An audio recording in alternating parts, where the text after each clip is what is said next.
Elizabeth at A Literary Princess. If you are new here, welcome. I am a 6-year PhD candidate in English literature with a focus on Victorian women novelists. And as you might expect, I love to read. Today I have my August wrap-up for you. I read 9 books in the month of August. It's kind of a mix of a lot of different stuff. There was really no rhyme or reason to any of it.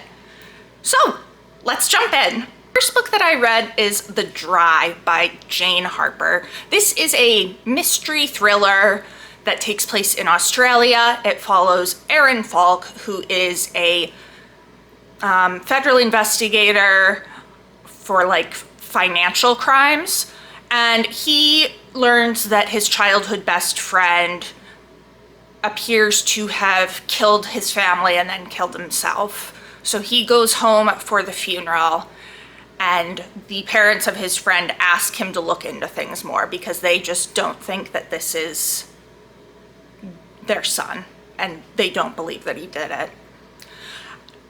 Also lurking in the background is this secret from when they were kids. A friend of theirs died, and things are a little sketchy about it. There's clearly something that Aaron is holding back, and there was something that his friend was holding back. And he begins to think maybe this has something to do with his friend's death. This was really fun. It was perfect for summer because it takes place in the middle of a drought.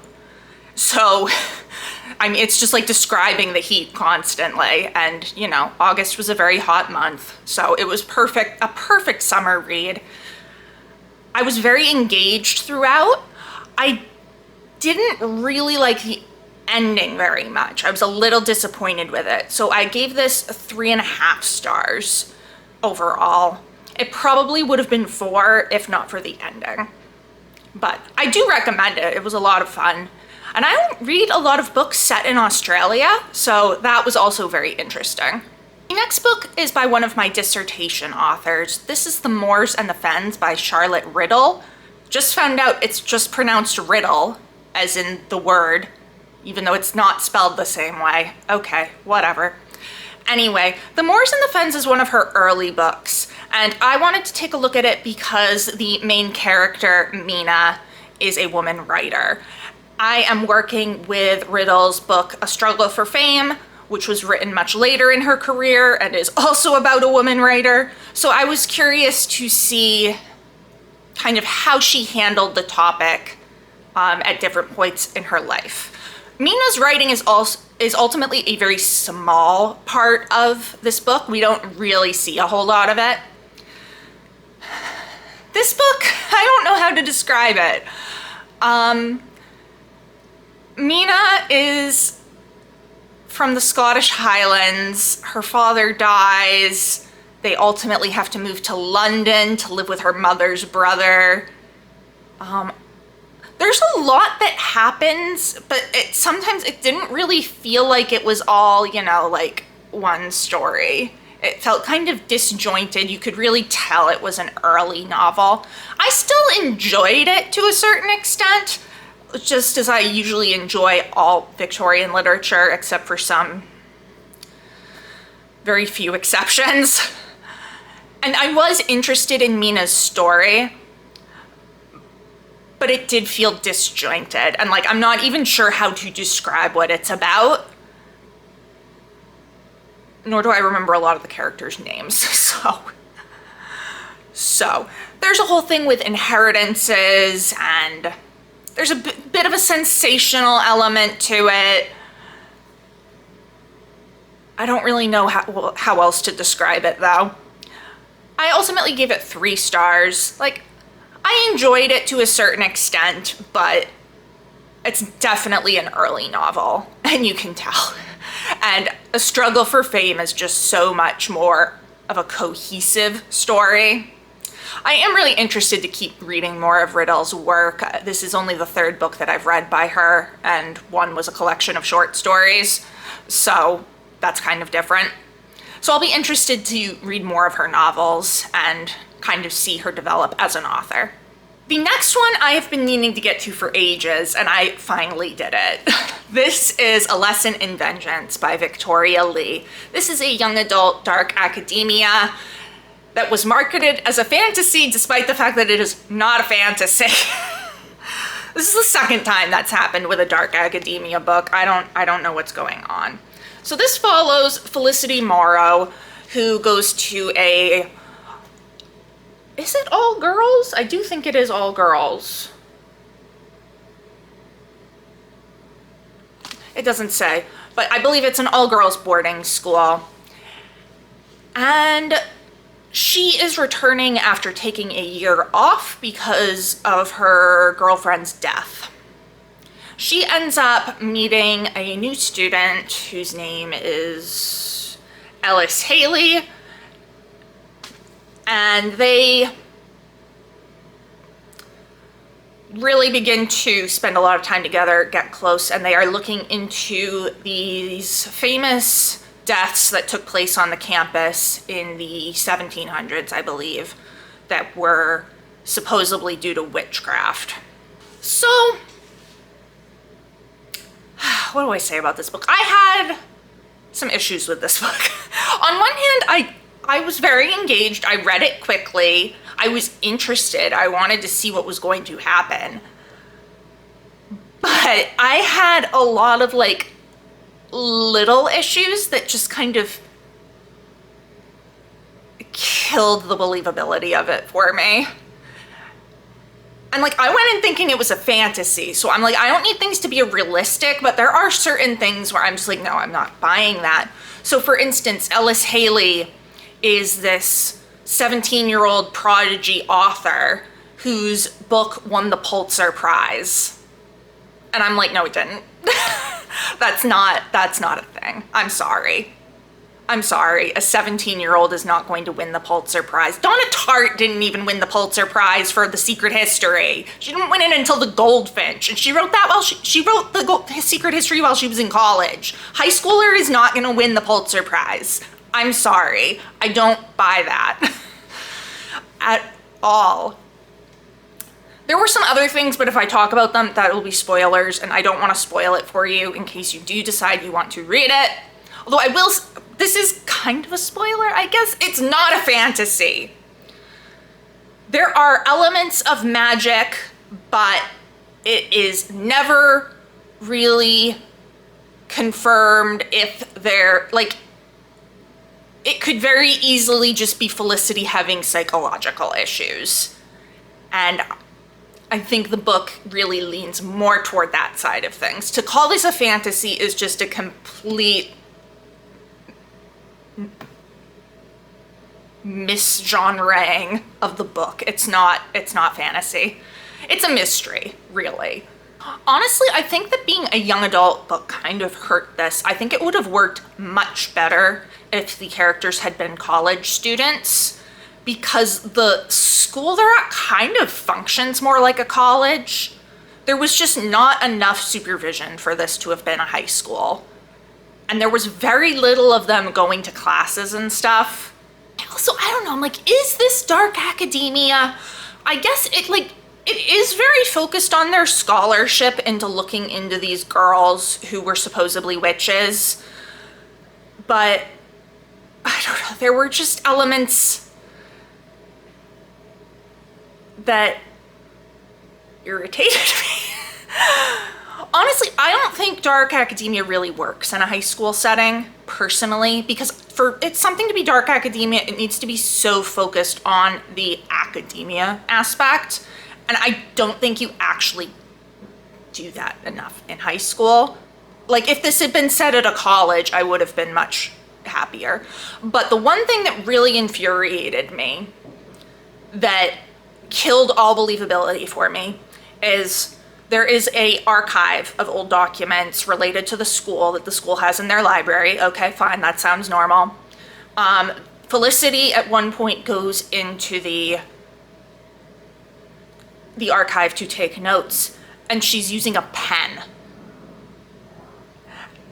And look, I've been to archives. You are not allowed to bring pens in. You do not use pens in the archives, because if they accidentally get on one of the documents, then it, like, no, you can't bring pens in.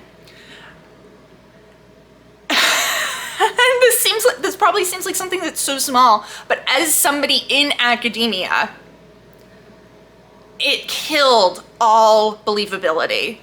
Because somebody who goes into archives and does this type of research, like Felicity is doing and supposedly has been doing during her whole career at this school, would know not to bring pens in.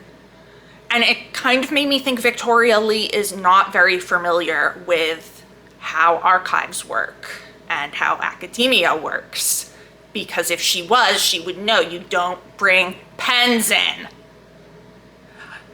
So even though that feels like it's something really small, there were just multiple small things like that that built for me that made it so I had very mixed feelings about this book. I ultimately gave it 3 stars. For a while I was considering more like 2.5, but I don't know.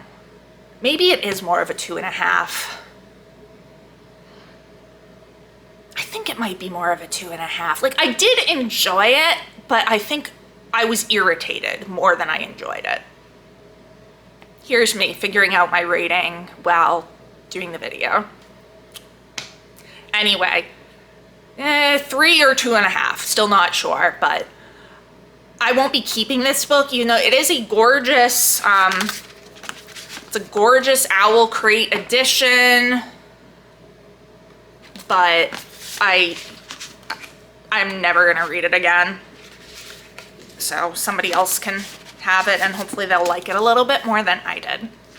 Next up is a poetry collection that I got out of the university library. This is Birthday Letters by Ted Hughes. This is a collection of poems that Hughes wrote about his relationship with his wife, Sylvia Plath. And I was kind of reading this along with a biography of Plath, which we'll talk about in a minute. And I got interested to see what these poems were like because the author of the biography quoted them a bit. I gave this 4 stars. Some of them were really beautiful, and a lot, like, they're all really kind of sad because of how you know this is gonna end. Sylvia Plath committed suicide. And so I kind of felt bad for Hughes, but also I knew what was going on from the biography, so I was like, But you can really feel the real emotion behind these. And it was interesting to read while reading the biography to see Hughes's perspective on some of the events that happened. So 4 stars. Next up is one that I read for my dissertation. This is The Doctor's Wife by Mary Elizabeth Braddon. I am writing a chapter on this. This follows a young woman named Isabel who loves to read and has lots of romantic notions because of the books she reads. And when she marries this country doctor who's a nice guy but not particularly interesting or sentimental or interested in books, she kind of suffers because she wants a life of grand romance worthy of the novels, and this just isn't it. So when a country squire, who is also a poet that wrote one of her favorite poetry collections, comes to town, I won't say anymore. So this is actually the Victober group read, which is, I think all of you participating in the Victober group read, you're gonna have a really good time with this. This was so much fun. I gave this 4.5 stars. I loved it. It was great. I particularly, for my dissertation, am focusing on the character of, hold on, is his name on the back? No, it's not. I'm gonna have to find it. Oh good, I opened right to it. Sigismund Smith, who is a sensation novelist. He's really the focus of my dissertation chapter. I will be talking about Isabel as well. obviously, because she is the main point of the book. So Sigismund Smith is really a very small, minor character, but he's fascinating. And I'm really excited to write my chapter on this. So yeah, highly recommend. If you're participating in Victober, definitely pick this up for the group read. Next up is Six Crimson Cranes by Elizabeth Lim. This is a fairy tale retelling of the Six Swans. It is also a young adult book, fantasy. I really enjoyed this. It is following a girl named Shiori whose brothers are turned into cranes by their stepmother, and she is, first of all, cursed so that she won't be able to be recognized by anyone, and she also must not speak because if she does, her brothers will die. So she is trying to find a way to break the curses that are on them and get back to her father and protect him from this woman that he is married to, who is obviously rather sketchy since she's going around cursing people. Really liked what this did with the fairy tale, and I thought it was a really fun story overall. It turns out it is a duology. And I don't know if I'm gonna read the second one, because while I did enjoy this first one, what I really wanted was the retelling of the Six Swans, and that is fully wrapped up by the end of this book. So even though there is a more overarching plot, I wasn't really that interested in the overarching plot. So it's really more 4 stars for the retelling aspects, I guess. I don't think I'll pick up the next book, but I did really enjoy it. And if you're looking for a retelling of the Six Swans, I would recommend it. Next up is a short little book that I got on my Kindle. This is The Harpy by Megan Hunter. This is a piece of literary fiction. It follows a woman named Lucy who has just learned that her husband Jake has been having an affair. And she and Jake come to this agreement that Lucy gets to hurt him 3 times as kind of a revenge for what he has done to her. Lucy also has this kind of obsession since childhood with the mythological creature of the Harpy. So we go into a lot of that, as well as the kind of turmoil that this affair creates in their lives. It is a very short book. It is very well written. It's kind of hard to describe because it is literary fiction. It's so short that saying stuff will like give it away. It's very dark, very tense, like uncomfortable. There are some scenes that are so uncomfortable.